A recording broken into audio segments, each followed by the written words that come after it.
late. Now we're on the set doing part 2.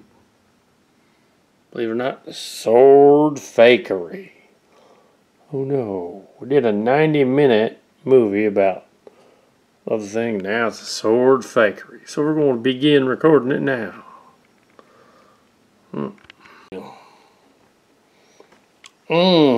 This here's a jacket with a hoodie. Pull over there. Kat and Cowpoke here again. Doing part 2. That 90-minute movie that we just did. This is part 2. This is the other half of that. This is all the stuff that was not the grave robbing stuff. This is the other stuff from the story. And now we're going on to part 2. Now, as you can see, like a typical 2-part Next Generation Star Trek episode back in the day, the second half kind of doesn't seem like the first half much at all. It starts out. It seems like it's a completely different set and situations and all that. It's all part of what was described in the teaser trailer. It seemed like a different vision, a different visual aesthetic, even though they're kind of in the same place. Well, physically, they're in the same place. Yeah, so not much to say about the making of. I will try to keep down the comments between takes, which was taking up a lot of tape, and put them on the making of instead. This is mostly the part that Andy White helped with. During the blog story, he continued the story after the 2-week rant ended on his blog for another week and a half, roughly. And he got Pulitzer to comment and a number of the other people on his blog about the grave thing, the Kit Kat thing, the sword thing, a number of other things. So, though that stuff was still interesting, so I wanted to stick that in this episode. And this is the Sword Fakery. This is one of the sword, of which there were numerous fakes of that sword because of a couple of King Arthur Excalibur movies that came out in 2016, 2017, and some other ones that were like, okay, well, everybody wants a fake sword, so we'll just. They were even available at Walmart. You could go and buy this fake sword. The problem that they got into, the problem was that they were selling the fake ones on eBay and showing pictures of actual real ones in museums. That's what got them in trouble. Now, it's not that he got in trouble. It's that whoever was selling it got in trouble. And then he apparently resold some of the fakes. That's what got him in trouble. So, yeah, you can't do that. Yeah, that's fraud. I mean, you should know better. He's supposedly an entrepreneur who allegedly wrote law books. So what they're on about is... how could you circumvent the law books? You'd be a hypocrite if you claim you wrote law books and you're not following it. So anyway, the character in the story, though, it's Prize Hunter. That's the character, and all the names have been changed. So, though for some reason Andy still remains in there. I don't know him, and we're not defaming him in any way, or the other guy. Really, this is a fictional Star Trek story using some of the dialogue from the blog. In some of his comments. They could say, oh, no, I didn't want my comments. Nope. No, it's okay, because just use the ones that were relevant to the story. The ones that were relevant to the blog. So, yeah, and he's mentioned in the credits of the episode as the byline, but not a consultant, a byline. So, inspired by, basically, events from others. It's just like... Colavito is as well, inspired by events. But so we're good. It's all a precedent for DMCA rules regarding Digital Millennium Copyright Act from before, and its updates regarding transitive parody or other works or review. This falls under parody and transitive work or sort of review. And makes it like, okay, well, it's a adaptation of an adaptation of something. It's like a cover of something, but a cover of a cover. It's not the original. It's a cover of a cover based on the story. The Fallen one, Planet of the Fallen one. So yeah, that's basically what's going on. And I noticed the writing style on this other blog thing was heavily edited in post at some point. Not just during the thing. I went through here and fixed some dialogue. But yeah, this one is better written. Hoping it stays that way, because, yeah, it'll make it easier to read. Yeah, no, I will not comment as much between takes, so that we don't burn up all kinds of audio here. So I didn't really have anything extra to add. I know that Red Letter Media has again acknowledged some of our stuff, which is awesome. That's pretty funny. Mainly that amateur videos are being done that reference them. That's it, pretty much, which is fun. But yeah, and spoof them. And you know you hit the big time when you're being lovingly spoofed as the hero characters in a Star Trek-like story. Yeah. So yeah. Cool. Yeah. I've even had some of my of our videos almost 1K on the other channel there. Have our videos go up, but not on this one yet. Be a while off of this one. That many parodies, Paramount definitely would notice. They'd be like, wait a minute, this guy monetized. Okay, he's not monetized. All right, he's not making any money. No, not from the videos. No. All fan films, we do not monetize them. There's no point in monetizing a fan film.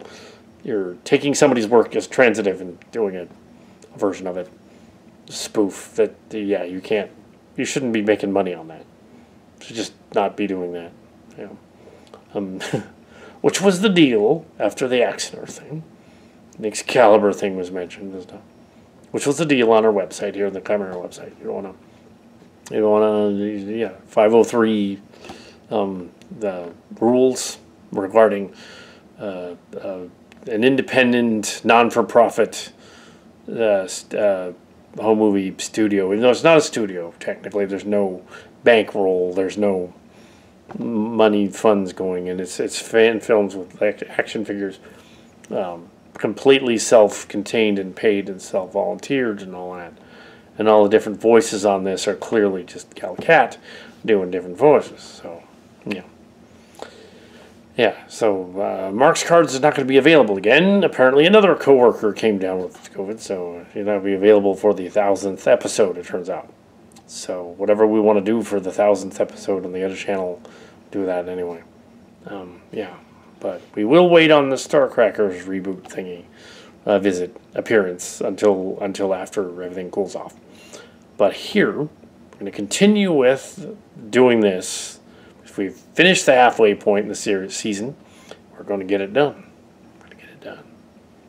Each episode put together, each at a time. We're going to get it done. And, yeah, so this is, okay then. Yes, yeah, the original, the Andy White blog was running during the Colavito blog. And Andy White and the Jason Colavito blog that inspired this whole thing back in 2016. And so, yeah, they had a race to... Both of them had more hits than any before, and that's where he became famous for. I don't have much to say about Act 2 here. I had in the background the 1000th 1K episode, 1000th thing from the other channel on the wall there, and toward the end of this part. And also, done for the evening, at night at this point. And yeah, so this was a strange adventure, and the sword thing, and it's kind of mixed in together with the sword thing, and that is a little odd. But when you listen to people doing dialogue, they do that.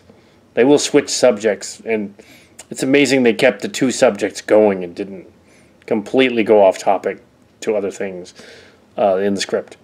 Also, the reference to the Trailer Park Boys is also a reference to the Reddit version of this, which we didn't cover. Although that actually got put in the, I believe the Trailer Park Boys line ended up in, another Reddit thread. I guess it was a meme.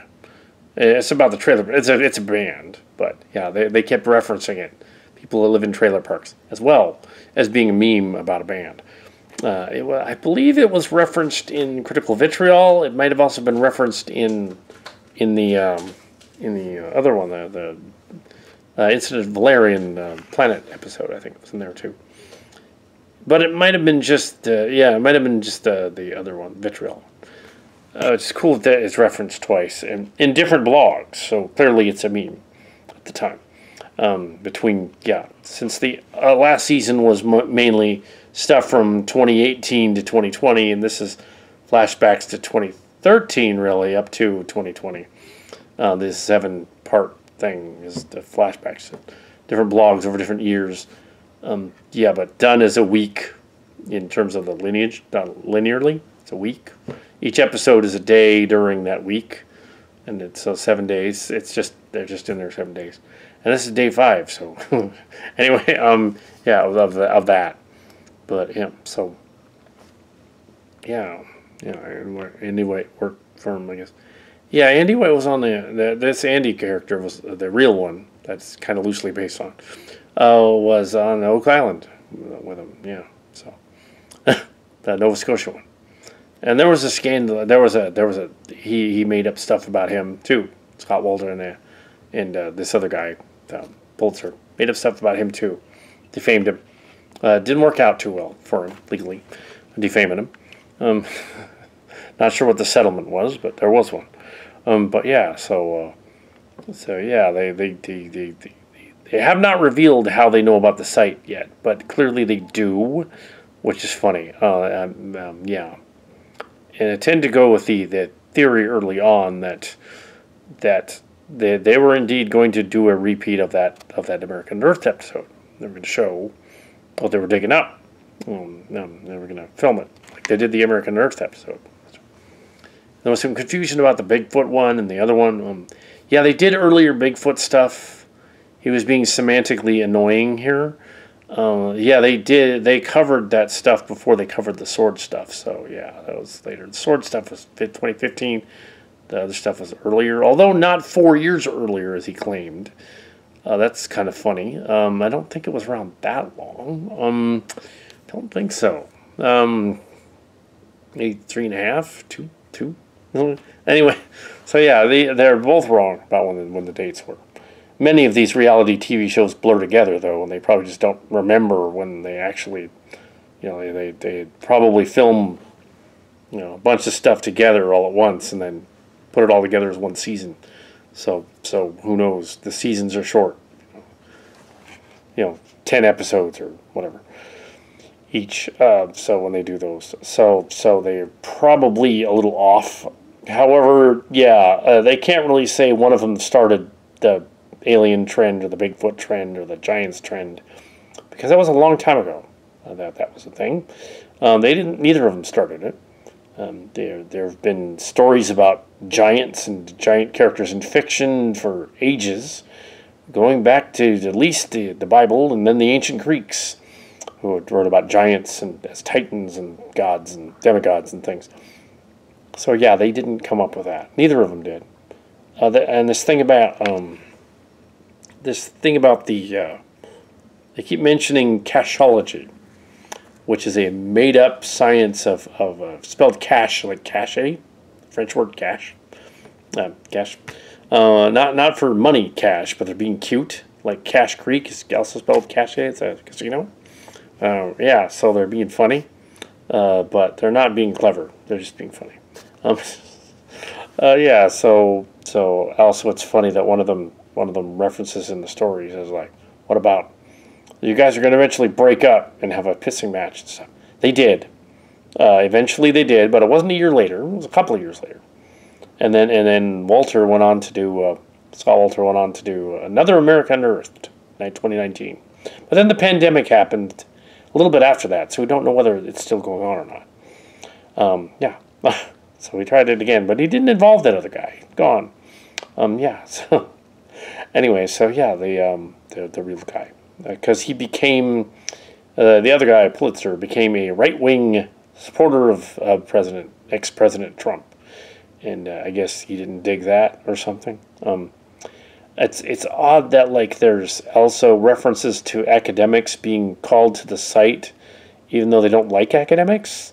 That does seem to be a weird twist of what they were saying in the other blog in the story. That's just the way it was written. So we don't know. I'm guessing they're using their own people who are sycophants and not academics. I can safely say that although the cliques from high school go away when you're in college, some of them stay if you're in frats and stuff and sororities, depending on what gender or not, wherever you are. Also, when you're in grad school, it starts up again. So grad school people tend to have cliques again. Departments don't talk to each other. Countered this at San Jose State many times. The different professors and stuff would not talk to the other departments because they had it out for each other or something. I don't know, but yeah, it's odd. And then the further along the students got toward being professors, the further along they were like, okay, yeah, you're in the know. You tell your stuff. Yeah, they're just bachelor's degrees in something. I understand that Walter, the guy that's loosely based on that, we never see Sinclair in the story, does have a degree in something, geology, but it's like a bachelor's degree. I think the bachelor's in geology, just something, I guess. Not in giants, but in geology. Not in bones, geology, rocks, study of rocks. Yeah, studying rocks and rock walls. Yeah. Anyway, so I do not have a degree in geology or bones, not biology. No, journalism and in English lit. There were them. So it is Sunday the 27th, and we just completed principal photography on part 2 of this movie. Part 2. We're going to go on to 3 and 4. Silly Kelly. So, part 2, to put it together. And, the Duke boys are in trouble now. No. Well, he's not in the last 2 stories except for the very end of part 7. So, yeah, he does show up in part 7. Yeah. So they and because he's not in the next 2. Obviously, the guy he's based on didn't continue on the blog to harangue them and everything. The other stuff with them guessing what happened to the guy at the end just ends in either blog. We tacked on sort of this ending about them trying to figure out who did it, which is from the other one. It's from the Covito blog. They're trying to figure out if Cal and other people that posted had anything to do with outing that story. Both stories in this case. The second one was more about the sword, though.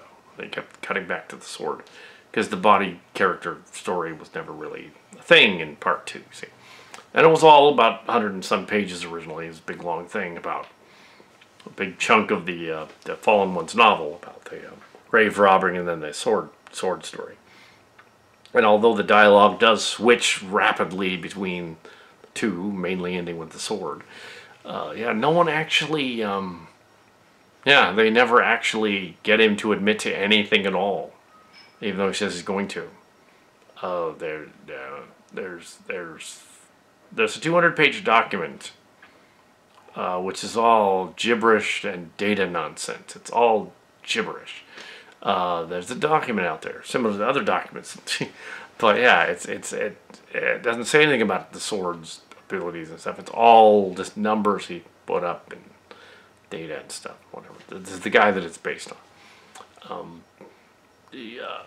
The idea of a ancient sword. It's not ancient anyway, but the idea of an ancient sword or even a modern one having magnetic properties that allow it to point like a compass is ridiculous and like something out of a fantasy. So it's not what happens. That would be silly and impossible. It wouldn't be true north. It would be magnetic north. Yeah. And if there's anything interfering with it on the ship or out there, this high magnetic properties or something, it would interfere with that. So you wouldn't be able to tell. And you'd have to figure out where you were in longitude and latitude in order to figure out how to use a compass. And so the sword was sake. yeah, the controversy was that they were selling fake swords on eBay and putting up pictures of real ones. And apparently they contacted the museum, or some of them did. The Andy guy did. And in the story, Andy White, the original guy that covered that. Said somebody contacted the museum, and the museum didn't know anything about the fake swords on eBay. They or at least they said they didn't. They probably did, but they said they didn't, or just weren't interested in talking basically about that, because that would look embarrassing to them that their photographs were appearing up on random fake sword websites. Yeah. No, you know what is going to convince anybody that a mall sword, like a mall ninja sword, is a real sword? It's a replica. What's really weird is what would it prove if there was? Well, there couldn't have been. The Romans didn't go that far at that point. So, but even if there was, even if they had done it, what would it really prove? These weird the History Channel thing's premise is completely a fallacy of reasoning. There's like, what would that really know? What would these History Channel ancient alien guys be proving if they found something historically odd and it had, say, got a sword or something, or dug up a giant or something? What would that really prove? It wouldn't prove suddenly that they're famous for digging up a giant or having a sword. It would prove that it would not change the world at all, because you would just have that. If they found an old Viking ship in Canada somewhere, in Hudson Bay, dug it up, that would prove they were there, but we already knew they were there, so it would just confirm that they were there. It wouldn't change the world. It would be exciting that they found a Viking ship, but it would not change the world. It would be like, okay, they Viking pieces of Viking ship, cool.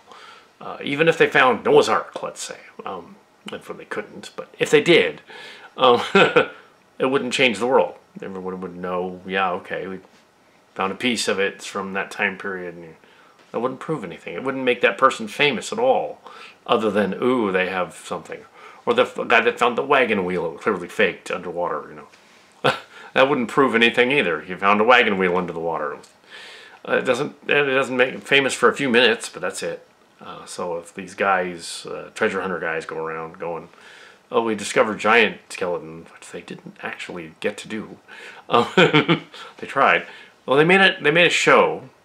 Apparently later on they did make a show after the podcast. They were allowed to make a show. It wasn't sanctioned about the skeleton. They made a show because the sword was on Oak Island. That's where the show, they aired that. That was that one. But on this other one, Ancient America on Earth, they did show something between America on Earth, the older version, and the 2019 version. They did something that was not sanctioned by Prometheus Entertainment, and they said, okay, this is on you guys. You did this thing, they didn't make any money on it, so that's why they didn't air it. It wasn't because, ooh, it would be legally wrong or whatever to do it. It was just they didn't make any money because nobody watched it. Sort of like that, the Geraldo Safe thing, which they referred to earlier. So yeah. So anyways, we continue into the next two chapters here. We continue into the next one with the they might be giants, they might not be giants, and the episode after that will be Fate Protects Fools Part 2, TOO. Fate Protects Fools, TOO. It'll be the finale. The Picard show starts in a week, so yeah, because February's short. But also Discovery is still going on, so a week and a half, something like that. Wonder how they're gonna cross. Are they gonna just put them on the same time, or are they gonna wait until Discovery's over in 3 weeks? That's what they should do, but maybe they won't. So it's slated to come around in March. So, and it's allegedly the third one is allegedly the final one, but we'll see. But yeah, ancient alien thingy, critter thingy, space dredge on Discovery thingy. And yeah, it was, there were at times our brief shoot was difficult to get the lines right. Mainly because the dialogue was weird. We couldn't say it. But yeah. The sword Fakery. And know that we don't know anything about what became of the sword. But we do know that that Mr. White was in possession of a version of the sword at some point. So he had one. Also, there was a whole scene that was cut out. That went on for like pages. And I tell you about the whole scene because it's not going to be included. It's not in the script anymore. There was a whole scene where he was, where the prize hunter character in the story was accusing the Matthews character in the story of being a creepy stalker and stalking his son, even though they both have sons. They're teenagers. That was left out. But if you forget that, that's just too much. That's just too ridiculous. Why would that be in there? So we left that out. Just referred to it and left it out. Yeah, so... Yeah. Yeah, so... Did change some of the names around in the script because it was not... It fit better with other people. I threw in the data guy at the end. Yeah, there's not going to be another... As I said this before, there's not going to be a storybook version of it. Like, they're not going to do another novel of this. 7 episodes. They're probably not even going to summarize this as a second season in the summaries. Because, why? Other than... oh, I guess we could summarize them. Yeah, maybe we could. But yeah, the second season is entirely sort of a special. Just kind of screwing around, doing a special in 3190. Yeah, and it's almost not canon the minute it's produced. But yeah, you can watch it, and it has all your characters, all your favorite characters from Starship locations, going on an adventure for 7 episodes. Treated as 7 days each. So 7 days. Now we finished day 5. Even though it takes us about 10 days to get through a full one. Yeah, so that's it. Until the next one.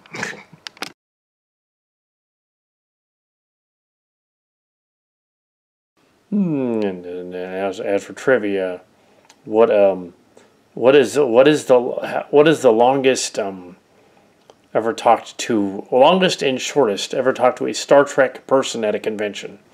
The longest and shortest. Decided to do that one too.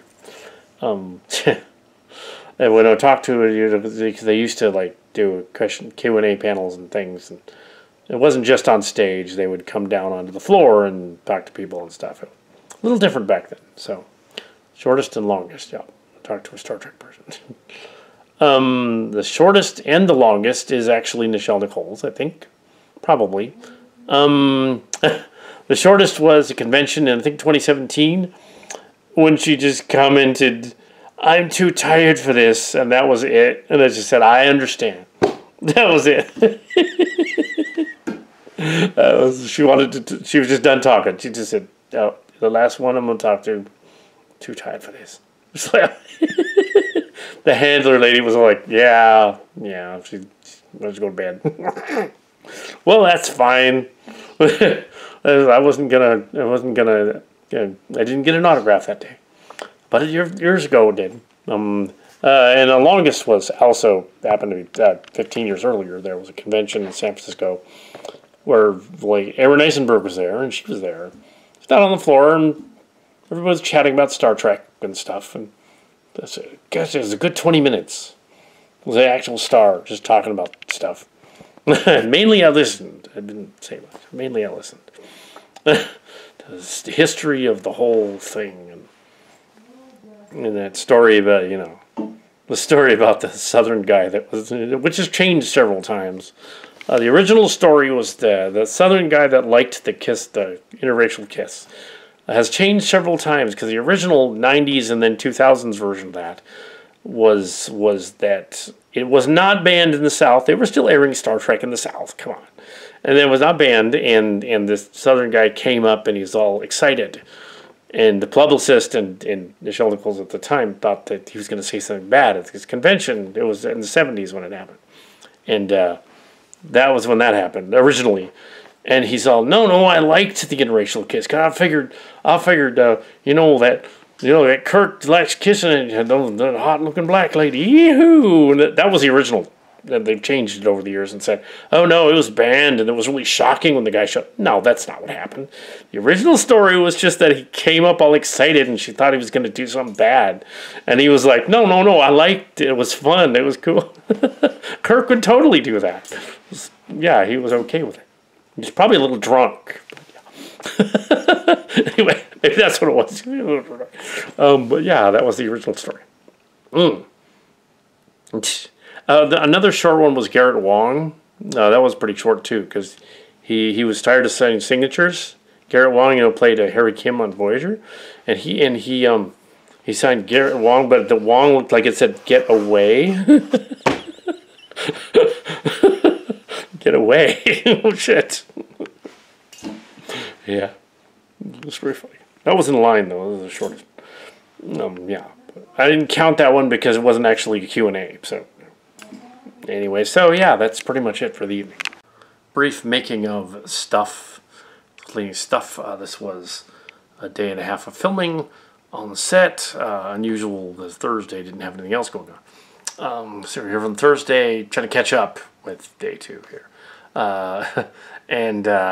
So the on the other channel we got up to 1,000 videos, and also on the other channel, in sort of a pseudo celebration of it, one of the people we subscribe to, Phelan Porteous, got the wrestlers.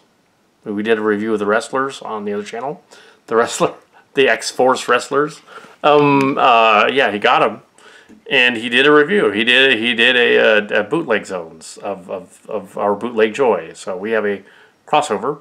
Phelan Porteous, go check it out. Awesome. Sort of crossover. We did ours, and then he did his. Month later. So right on. Cool. He did note that they weren't Galaxy Hole though. That they weren't. They weren't really. They were sort of a new generation thing. He knew all the wrestlers' names too, so he knew what, like I got them wrong, like half of them, but they were newer ones. So yeah, he knew where they were. It's because a lot of them were similar back in the day, in the 80s and 90s and 2000s. They kept reinventing them, so I just refer to them as they're older. That they weren't. No, these are those newer ones. The larger box set he did the smaller one. Which didn't have the rock in it. The large one had the rock in it. So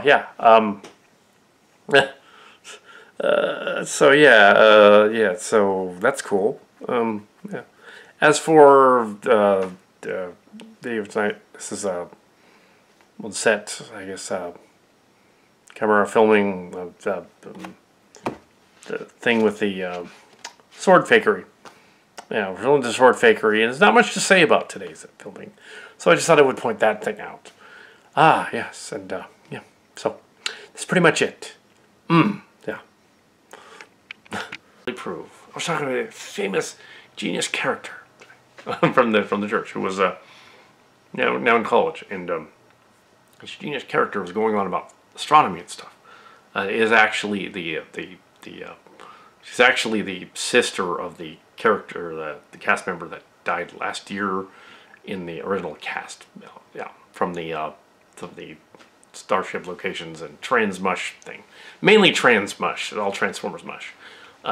She was talking about space and astronomy and stuff. And she goes like, astronomy and stuff. Fallacy reasoning. I don't know where that's going, other than, and saying the fallacies of reasoning, flat earthers and that kind of thing. Okay, that's where it was. We didn't talk about space swords, but if we had, would have been like, well, what's the point of there being like,